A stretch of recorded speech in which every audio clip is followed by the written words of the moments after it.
ஃபாத்திமா ரலியல்லாஹு அன்ஹா தன்னுடைய மரணத்திற்கு பிறகு கூட தன்னுடைய ஜனாசாவை இந்த முஸ்லிம்கள் பார்த்துவிடக் கூடாது என்பதற்காக எல்லாருடைய ஜனாசாக்களும் மேலே போர்வை போற்றப்படாமல், அந்த மேலே அந்த கூடு வைக்கப்படாமல் தான் எடுத்து போகப்பட்டது. அல்லாஹ்வுடைய தூதர் ஸல்லல்லாஹு அலைஹி வஸல்லம் உடைய மகள் ஃபாத்திமா ரலியல்லாஹு அன்ஹா அவர்கள் ஒரு சஹாபிய பெண்ணிடத்திலே ஆலோசனை கேட்டார்கள். இதற்கு வேறு ஏதாவது வழி இருக்கிறதா?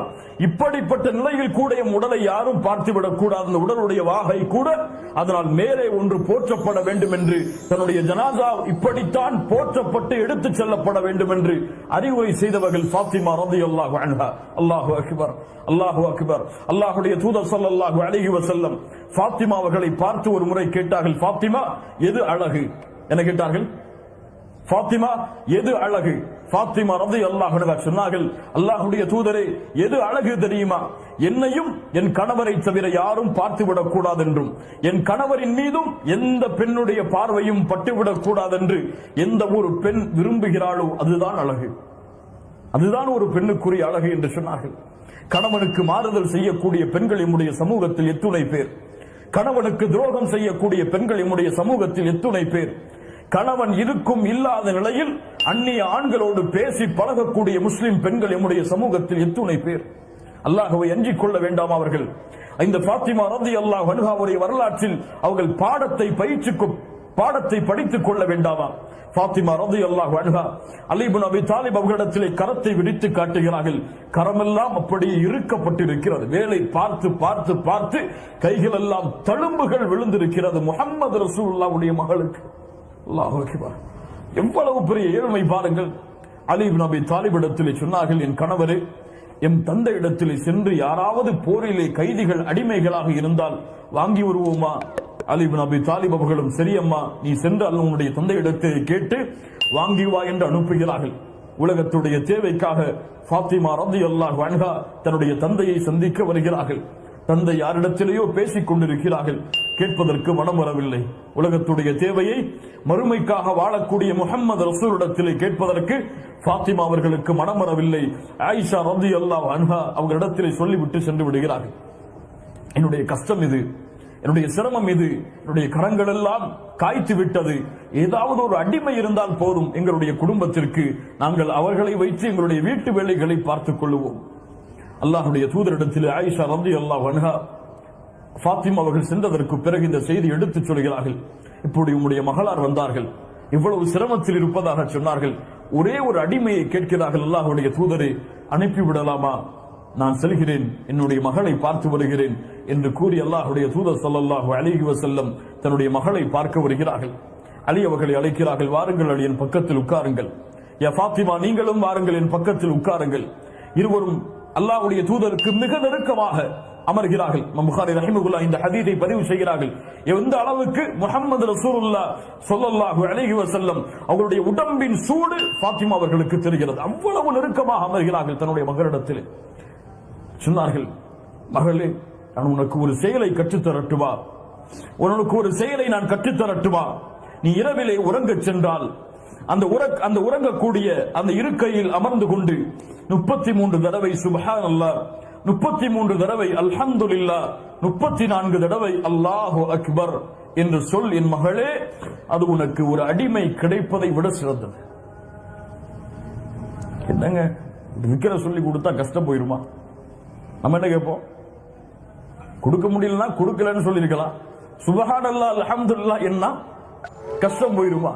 அல்லாஹ்வுடைய தூதர் ஸல்லல்லாஹு அலைஹி வஸல்லம் இந்த இடத்திலே ஒவ்வொரு பிள்ளைகளை வளர்க்கக்கூடிய பெற்றோர்களும் கொஞ்சம் கவனத்தை செலுத்துங்கள். தன்னுடைய பிள்ளை உலகத்தின் தேவைக்காக தன்னிடத்திலே வந்திருக்கிறார். அல்லாஹ்வுடைய தூதர் நினைத்திருந்தால் தன்னுடைய பிள்ளைக்கு அதை கொடுத்திருக்கலாம். தன்னுடைய அடிமைகளில் யாராவது ஒருவரை கூட தன்னுடைய மகளுக்கு வேலை பார்ப்பதற்காக அல்லாஹ்வுடைய தூதர் நியமித்திருக்கலாம். ஆனால் உலகத்துடைய தேவை வந்த பொழுது, மகளே, மறுமையின் தேவைக்காக நீ உன்னுடைய கவனத்தை திருப்பு என்று தன்னுடைய மகளை வளர்த்தெடுத்த முறை முஹம்மது ரசூலுல்லாஹ் ஸல்லல்லாஹு அலைஹி வஸல்லம். ஏன் என் மகளே, உன் கஷ்டம் நீங்க வேண்டுமா? உன் சிரமம் நீங்க வேண்டுமா? உன்னுடைய உடலுடைய சோர்வுகள் எல்லாம் அகர வேண்டுமா? அல்லாஹ்வை துதி, அல்லாஹ்வை புகழ். இரவிலே நீ உறங்குவதற்கு உட்கார்ந்தால் 33 தடவை சுப்ஹானல்லாஹ், யா அல்லாஹ் நீ மகத்துவமானவன், யா அல்லாஹ், அல்லாஹு அக்பர், யா அல்லாஹ் நீ மிக பெரியவன், யா அல்லாஹ், அல்ஹம்துலில்லாஹ் புகழெல்லாம் உனக்கு யா அல்லாஹ் என்று உள்ளத்தால் நீ அந்த திக்ரை ஓதிவிட்டு உறங்கு. உனக்கு ஒரு அடிமை கிடைப்பதை விட சிறந்தது. என்ன அர்த்தம்? உன் கவலைகள், உன் கஷ்டங்கள், உன் துயரங்கள், உன் துன்பங்கள் எல்லாவற்றையும் அல்லதீன ஆமனு வதத்மஇன்னு குலூபுஹும் பிதிக்ரில்லாஹ். மூமின்கள் யார்? அவர்களுடைய உள்ளம் அல்லாஹ்வின் நினைவால் சாந்தி அடையும். அலா பிதிக்ரில்லாஹி தத்மஇன்னுல் குலூப். மூமின்களுக்கு அல்லாஹ்வுடைய நினைவில்தான் உள்ளத்தின் அமைதி இருக்கிறது என்று அல்லாஹ்வுடைய தூதர் ஸல்லல்லாஹு அலைஹி வஸல்லம் அலி இப்னு அபி தாலிப் அவர்களுக்கும் ஃபாத்திமா ரலியல்லாஹு அன்ஹா அவர்களுக்கும் பயிற்றுவித்தார்கள். இன்ஷா அல்லாஹ் இந்த சுன்னத்தை என் வாழ்நாள் முடியும் வரை இந்த இரவிலிருந்து கடைபிடிப்பேன் இன்ஷா அல்லாஹ். அலி இப்னு அபி தாலிப் சொல்கிறார்கள், இந்த செய்தியை அல்லாஹ்வுடைய தூதர் எனக்கு சொன்னதிலிருந்து என்னுடைய மரணம் வரை என்னுடைய வாழ்நாளில் உறக்கம் என்று எப்போதெல்லாம் ஏற்பட்டிருக்கிறதோ எந்த இரவையும் விடாமல் நான் இதை சொல்லிக் கொண்டு வந்தேன். சுன்னத்தை பின்பற்றக்கூடிய முறை. அப்போது கேட்கப்படுகிறது, சிஃபீனுடைய யுத்தம் உங்களுக்கு எதிராக முஆவியா அவர்களுக்கும் உங்களுக்கும் நடந்த, இரண்டு முஸ்லிம்களுக்கு நடந்த அவ்வளவு பெரிய மன கஷ்டத்தில் நடந்த அந்த யுத்தம், அந்த யுத்த களத்தின் இரவில் கூடவா நீங்கள் மறக்கவில்லை? அலி இப்னு அபி தாலிப் சொன்னார்கள், அந்த இரவும் மறக்கவில்லை, இதை செய்தேன். அல்லாஹ் அக்பர். அல்லாஹ் இந்த சுன்னத்தை பின்பற்றக்கூடிய பாக்கியத்தை கொடுப்பானாக. ஒரு மனிதன் ஒரு சின்ன செயலை செய்வான், அதை பத்தி அவன் பெருசாவே எண்ண மாட்டான். ஏதோ ஒரு கஷ்டப்படுறான்னு சொல்லி ஒரு திரகம தூக்கி கொடுத்துருப்பான், அல்லது பெட்ரோல் பேங்க்ல கிளீன் பண்றவங்களுக்கு ஒரு வாட்டர் பாட்டில் வாங்கி கொடுத்துருப்பான். அதெல்லாம் பெருசாவே நினைச்சிருக்க மாட்டான். ஆனா இந்த அமல் அவனை சொர்க்கத்திலே கொண்டு போய் சேர்க்கும். ஒரு மனுஷன் பெருசா அமல் செஞ்சிருப்பான், ஒரு 10,000 திரகமத்து கடை சதக்கா பண்ணிருப்பான். அவன் 10,000 திரகம் கொடுத்துட்டான், 10,000 திரகம் கொடுத்துட்டான்னு மனசுல எண்ணி எண்ணி வச்சிருப்பான்.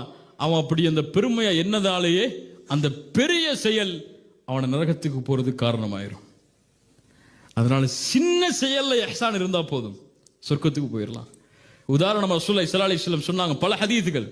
ஒரு மனிதர் நடந்து செல்லும் பொழுது ஒரு முள்ள தூக்கி போட்டாருங்க, ஒரு முள்ள தூக்கி போட்டாரு. ரசூலுல்லாஹ் சொன்னாங்க, அதற்கு நன்றி செலுத்தினார், அல்லாஹ் அவரை மன்னித்தான்.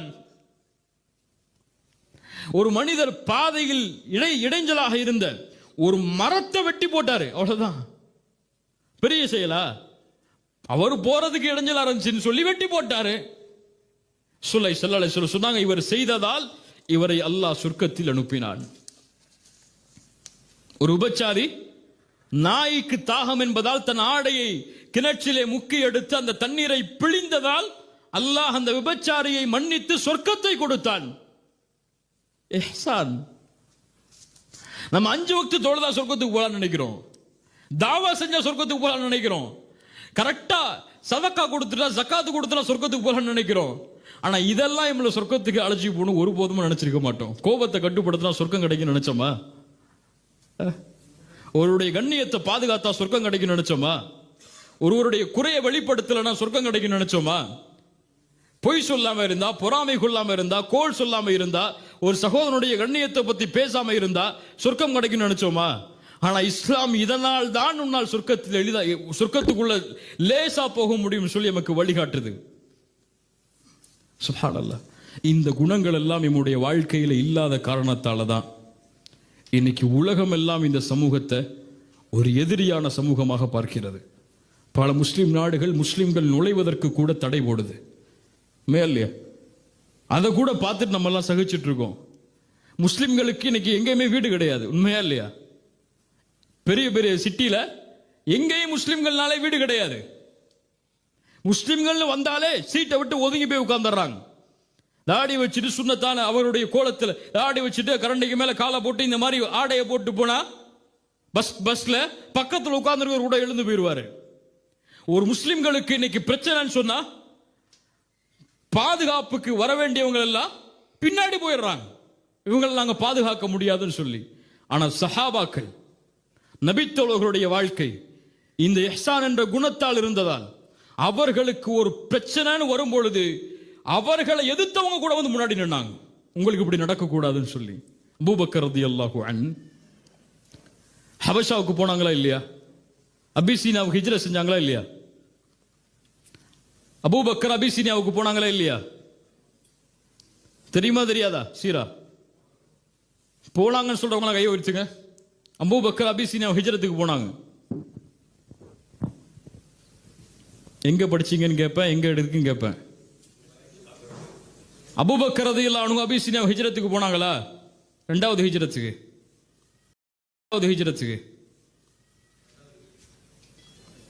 அங்க போய் தங்கி இருந்தாங்களா அவங்களோட? இல்ல. அபூபக்கர் அபிசீனியாவுக்கு போனாங்களா இல்லையா? தெரியுமா தெரியாதா? சீரா போனாங்கன்னு சொல்றவங்களா கையை உயர்த்துங்க. அபூபக்கர் அபிசீனியா ஹிஜ்ரத்துக்கு போனாங்க. எங்க படிச்சீங்கன்னு கேட்பேன், எங்க எடுக்குன்னு கேட்பேன். அபூபக்கர் ரலியல்லாஹு அன்ஹு அபிசீனியா ஹிஜ்ரத்துக்கு போனாங்களா? இரண்டாவது ஹிஜ்ரத்துக்கு அங்க போய் தங்கி இருந்தாங்களா அவங்களோட? இல்ல. முயற்சி செஞ்சாங்க போறதுக்காக. அபூபக்கர் ரலியல்லாஹு அன்ஹு முயற்சி செஞ்சாங்க ஹிஜ்ரத்துக்கு போறதுக்காக. இப்னு தகீனா என்ற ஒரு குறைஷி காஃபிர் அபூபக்கர் ரலியல்லாஹு போகக்கூடிய பாதையில வந்து நின்னாங்க. அபூபக்கர் எங்க போறேன்னாங்க. ரலியல்லாஹு அன்ஹு சொன்னாங்க, நான் அல்லாஹ்வை வணங்குறதுக்காக போறேன். இந்த மக்கள் என்ன அல்லாஹ் வணங்குறதை விட்டு தடுக்கிறாங்க. இனிமே இந்த மக்களோட நான் வாழ மாட்டேன், அல்லாஹ் வணங்குறதுக்காக போறேன். தங்களை எதிர்த்து சண்டை போட்டு இருக்கிறாங்க இந்த முஸ்லிம்கள். அபூபக்கரை நீங்க போயிட்டு வாங்க, நல்லதுதான், நிம்மதியா இருப்போம்னு சொல்லி அனுப்பி விட்டாங்களா? இப்னு தகீனா சொல்றாங்க, ஒரு காஃபிர், அபூபக்கர் உங்கள மாதிரி ஆட்கள்லாம் இப்படி செய்யலாமா? நீங்க யாரு? அவங்க சொல்றாங்க பாருங்க, நீங்க யாரு? வதஸிலுர் ரஹீம், உறவுகளை சேர்த்து வாழ்பவர்கள். நீங்கள் யார்? ஏழைகளை கண்ணியப்படுத்துபவர்கள். நீங்கள் யார்? வறியவர்களுக்கு உதவி செய்பவர்கள். நீங்கள் யார்? சத்தியத்திற்கு உறுதுணையாக இருப்பவர்கள். நீங்க போய் இந்த மாதிரி காரியத்தை செஞ்சு இந்த ஊரை விட்டு வெளியே போகலாமா? திரும்பி போங்க அபூபக்கரே, உங்களுக்கு நான் பொறுப்படுத்துகிறேன் வந்து நின்னாங்க. நீங்க நிப்பார், அவங்க பக்கத்து வீட்டில் ஒரு வேறு மதத்தார்களாக இருந்தா வந்து நிப்பாங்களா? உங்களுக்கு ஒரு பிரச்சனை என்ன? ஏன்? நீங்க யாருன்னே அவங்களுக்கு தெரியாது, உங்க குணம் என்னன்னே அவங்களுக்கு தெரியாது. அவர்கள் எப்படி வாழ்ந்தார்களோ அதே வாழ்க்கையை தான் நம்மள்டையும் பார்க்கறாங்க. இல்ல மாஷா அல்லாஹ், அல்லாஹ் பாதுகாத்தவர்களை தவிர. ஸல்லல்லாஹு அலைஹி வஸல்லம் இந்த குணத்தால் இந்த ஒட்டுமொத்த உலகத்தையும் தன்னை நோக்கி திருப்பினாங்க. ஸைத் இப்னு ஸஅனா ஒரு யூத பாதிரி, சுருக்கமா சொல்றேன் முடியக்கூடிய நேரம். ஸைத் இப்னு ஸஅனா ஒரு யூத பாதிரி. ரசூலுல்லாஹி ஸல்லல்லாஹு அலைஹி வஸல்லம் அவங்கள்ட்ட வந்து கொஞ்சம் கடன் வாங்கி இருந்தாங்க. நீளமான நிகழ்வு. கடன் வாங்கி இருந்தாங்க. கடனை கொடுக்கக்கூடிய நாள் வர்றதுக்கு முன்னாடி ரசூலுல்லாஹ் முன்னாடி வந்து நிக்கிறாங்க. நிக்கிறதோடு மட்டுமல்ல, ரசூலுல்லாஹ்வுடைய சட்டையை பிடிச்சாங்க. உமர் இருக்கிறார் முன்னாடி ரலியல்லாஹு அன்ஹு. சட்டையை பிடிச்சு கேட்டாரு, அப்துல் மனாஃபுடைய குடும்பம் இப்படித்தான் ஏமாத்துவீங்கன்னு எனக்கு தெரியும், ஆனா நீங்களும் இப்படி ஏமாத்துவீங்களா? கடனை திருப்பி கொடுங்கன்னாங்க. உமர் ரலியல்லாஹு அன்ஹு சொன்னாங்க, கையை எடுக்கல கை வெட்டப்படும். உடன்படிக்கை மட்டும் இருக்கு, இல்லைன்னு சொன்னா நடக்கிறது வேற. கையை எடுத்துருந்தாங்க. ரசூலுல்லாஹி ஸல்லல்லாஹு அலைஹி வஸல்லம் உமரை பார்த்தாங்க. உமரே, உங்ககிட்ட இருந்து நான் இதை எதிர்பார்க்கலையே. அவர் கடனாளி எங்கிட்ட வந்து கடனை கேட்கிறாரு. ரசூலுல்லாஹ் கடனை கொடுக்காம இருக்கீங்களா, திருப்பி கொடுங்கன்னு சொல்லதை தவிர நீ அவரை போட்டு ஏசிரிய உமரேன்னாங்க. சுப்ஹானல்லாஹ். உமரே, நீ இவரை அழைச்சிட்டு போ, அவர் கொடுக்க வேண்டிய கடனை கொடுத்துட்டு 2 கையளவு பேர்த்தம்பழத்தை அதிகமா கொடுனாங்க. நீ அவர் மனசை காயப்படுத்தினல்ல, அந்த காயப்படுத்துறதுக்கு சேர்த்து கொடுத்து அனுப்புனாங்க. உமர் கூட்டு போறாங்க. அவர் போகும்போது கேட்கிறாரு, உமர் நான் யாரு தெரியுமா? நீங்க யாரு? ஸைத் இப்னு ஸஅனா. நீங்களா? யூத பாதிரி ஆயிற்றே நீங்கள், நீங்களா ரசூலுல்லாஹ்ட்ட எப்படி நடந்து கொண்டீங்க? அவர் சொல்றாரு, ரசூலுல்லாஹி ஸல்லல்லாஹு அலைஹி வஸல்லம் அவர் ரசூல் என்று எனக்கு தெரியும். 2 குணத்தை தௌராத்துல படிச்ச, அந்த குணம் இவட்ட இருக்கான்னு சொல்லி நேரடியா செக் பண்ணுங்கிறதுக்காகவே வந்தேன். இது நான் கடனை வாங்குற நாளும் கிடையாது, அதுக்கு நேரம் இருக்கு. அந்த 2 குணம் என்ன? அறியாமையோடு அவரிடத்திலே நடந்து கொள்ளும் போது அவர் இரக்கத்தை காட்டுவார், மென்மையை காட்டுவார். எவ்வளவுதான் அறியாமை மிஞ்சினாலும் மென்மையை தவிர எதுவும் வெளிப்படாது.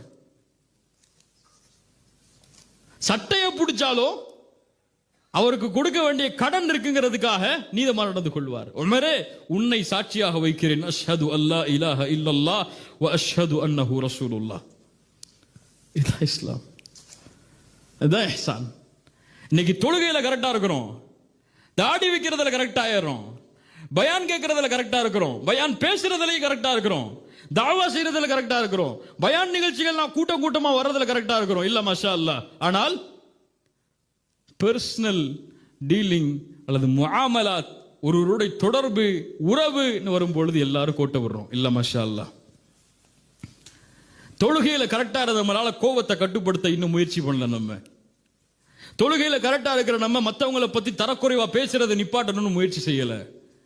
தொழுகையில கரெக்டா இருக்கிற நம்ம பிற உள்ளங்கள் காயப்படும்படியா வார்த்தைகளை வெளிப்படுத்த கூடாதுங்களை சரியாகல. இன்னும் இப்படி எவ்வளவோ குணங்கள் வாக்குறுதிகள் கொடுத்து நிறைவேற்றுறது, இப்படி அல்லாஹ் ரப்புல் ஆலமீன் வலியுறுத்திய எந்த குணமும் இல்ல மாஷா அல்லாஹ். அல்லாஹ் பாதுகாத்தவர்களை தவிர இன்னும் நம்முடைய வாழ்க்கையில வரல. வந்தால் அபூபக்கரை பாதுகாக்க இப்னு தகீனா வந்ததை போன்று ஒட்டுமொத்த உலகமும் வந்து நின்றுக்கும் நமக்கு.